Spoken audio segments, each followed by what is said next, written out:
Rick Neuheisel, former college coach, CBS college football analyst, joining us from Arizona after the national title game. Rick, good morning. What did you expect pregame to happen in this one? I think we got exactly what I expected to see. I thought that if Deshaun Watson was as advertised, he would create some opportunities for the Clemson receivers down the field, and I thought he was going to have to be a 70% passer. He didn't quite get to that number, but he was better than I ever expected him to be with his legs. I thought the Alabama pass rush would keep him kind of in the pocket.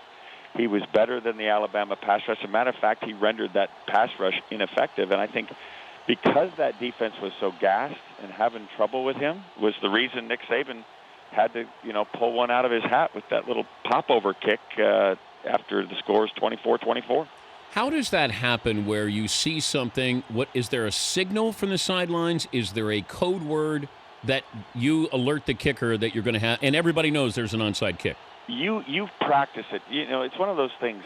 I've always had that up my sleeve, and you always call the kicker over in practice. Okay, now, because you want to see if he can do it when you want him to, because it's not something you can go over there on the sideline like a punt or a kick into a net and practice, right? Mm-hmm. You want to know that he's got that wedge shot whenever you want him to have it, and then you condense the side of your kickoff team, and you see, does the defense accordion with you, and Jaron Kearse, the safety for Clemson, slid all the way down with Marlon Humphrey, and they saw that earlier in the game, so they said, okay, they do what we think they do. Let's pull it out of our hat, and I promise you, no one was more excited, as you saw, the actual emotion expressed by Nick Saban when it worked, because it was clearly his call. But when do you decide on the onside kick? Like after Clemson, after you score, and then do you go over and then you say, "All right, guys, onside kick"? Is that how it works? It was called, and I'm sure there's, we used to use the word Omaha. Like you hear Peyton Manning's in his snap count, Omaha, O for off. We used to have an Omaha call, which would tell everybody, okay, the look's not there, we're not doing it, so we're going back to our normal kickoff. But that thing is called on the sideline, and everybody was 100% into the popover. And Marlon Humphrey does a great job of corralling it, and just a brilliant play, one that will go down in history of college football and certainly the college football playoff. If you voted on the Heisman now, who would get your vote? Well, I had it Christian McCaffrey all along, but that's because I was one of those people on the East Coast staying up late. I understand why it happened that way, but how about the threesome and how they played in the postseason? I mean, and then if you would have added a Keenan Reynolds, or you would have added a Zeke Elliott or a Leonard Fournette, how about those three guys and what they did in the postseason?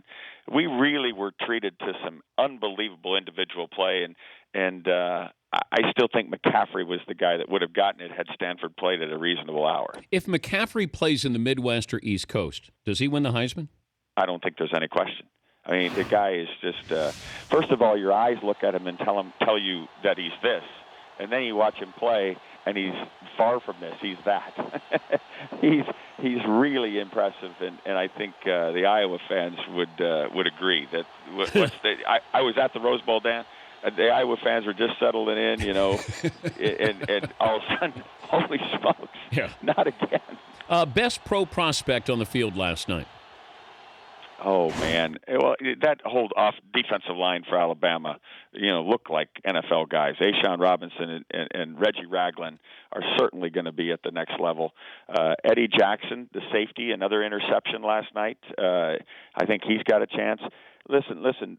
And then Cam Robinson, their left tackle, is a beautiful player. But I tell you what, the pass rush for Clemson almost won them the game. Yeah. Lane Kiffin was unable to drop back and take his shots down the field for Calvin Ridley.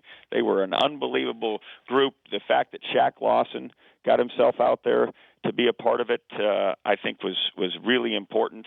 I was really impressed with Brent Venables' defense, and but for some lack of communication between T.J. Green, number 15, and Cordray Tankersley, their corner at number 25, where they just lost O.J. Howard, they might be carrying the trophy home.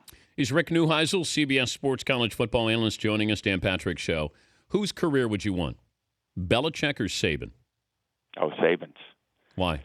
because it's fresh. I mean, Belichick is always going to be tied to Tom Brady. Tom Brady's going to get as much credit as Bill Belichick for that, and it's not always about credit. I mean, that's a long, relationship, and it's going to be one that's going to go down in the annals of the NFL forever and ever. But for to do it with new guys and fresh faces and to keep doing it, and now we're going to look at the process, quote, air quotes around the term the process, as the greatest process we've ever seen. Nick Saban has won 5 national championships, 4 in the last 7 years, and he's done it, having to retool every year, and he's done it in the best division in college football. That's an amazing, amazing thing. And people are going to be looking at that process and trying to figure out how to do it themselves for years and years to come. How did you have Saban and Belichick on the same staff in Cleveland and not win? There is a great, great question. Well, again, you lose patience.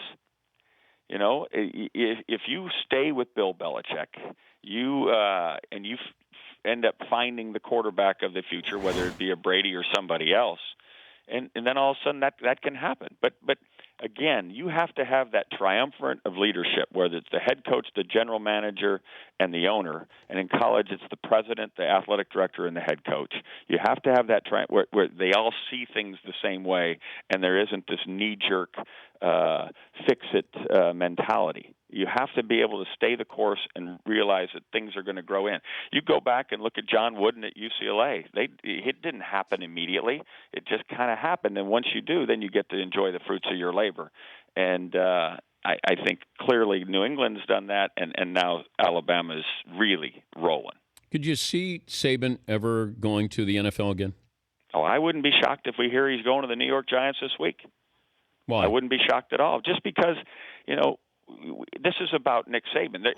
There's going to be a moment in the ride home today where he's going to be wondering. I mean, he was on last night with Scott Van Pelt and saying, "Hey, we got a Wednesday morning meeting at 7:30, and recruiting starts in earnest on Thursday." And there's going to be a moment where he's flying home, where Jimmy Sexton, his agent's going to call and say, "Here's what the Giants want to do," and he's going to think about it. And he's just accomplished everything that can be accomplished at Alabama. Wait, you think his agent is going to these teams to say he? No, I think these teams are going to the agent. Okay. You're crazy if you're the New York Giants and you aren't taking a swing at Nick Saban. You're crazy. If you just let the head coach Tom Coughlin walk out the door, who's again proven that he can do it too, and now it wasn't like he was tired. He's interviewing, right? He interviewed with the Eagles and he's interviewing with the 49ers. You had in mind there's someone better than Tom Coughlin. The guy who's better than Tom Coughlin in everybody's mind is Nick Saban. That's who you're going after. You're gonna roll out the red carpet, and the question is Jimmy Sexton going to present an offer to Nick Saban to make him think about it? Can the Giants present an offer he can't refuse? The New York Giants, and the other thing I think to factor into this, Dan, is that Bill Belichick is his sensei, if there is one, right? Yep. Bill Belichick, I was talking to Nick Saban in the preseason. He was talking about going and playing in the Pebble Beach, the AT&T, right? Mm-hmm. The reason he did is because Bill Belichick told him to do it. So if Bill Belichick gets on the phone and says, listen, you really need to think about this, he'll think about it. Now, that doesn't necessitate that he's going to do it. I'm just going to say that he's going to think about it. And there will be an offer presented. We may never know about it, but I'm telling you, if you're the New York Giants and you don't, you're out of your mind. Hey, thank you again for all your contributions this year, and hope you had fun with us. Always, Dan. Who's better than you, man? Thank you, buddy. See you, Safe buddy. travels. Happy New Year. All right, you too. Rick Neuheisel, CBS Sports College Football Analyst.